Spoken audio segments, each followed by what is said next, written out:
Sir, Kamal அவர்கள் Thuckalay promotion நிகழ்ச்சியில பேசின ஒரு விஷயம் வந்து இன்னைக்கு பெரிய லெவல்ல போயிட்டு இருக்கு. தமிழில் இருந்துதான் சமஸ்கிருதம் கலந்த போது மலையாளம் பிறந்தது. வேறு சில மொழி சேர்க்கையின் வழியாகத்தான் தெலுங்கு பிறந்தது, கன்னடம் பிறந்தது என்பதை நாம் சொல்லவில்லை. திராவிட ஒப்பிலக்கணத்தை எழுதியவர்கள், மிகப்பெரிய மொழியியல் அறிஞர்கள், கால்டுவெல் போன்ற மிகப்பெரிய அறிஞர்களுடைய ஆய்வு அது. இந்த முட்டாள்கள் அதை பற்றி பேசாமல் இது கமலஹாசனுடைய கருத்து, கால்டுவெல் கருத்து, கமலஹாசன் கருத்தான ஒரு கேள்வி இருக்குல்ல.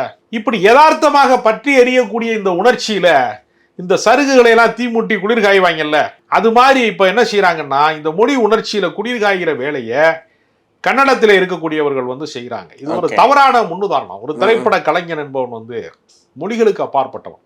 நம்ம சார்லி சாப்ளின் படத்தை வந்து நம்ம ஊர்ல பார்த்துட்டு இருக்கோம்.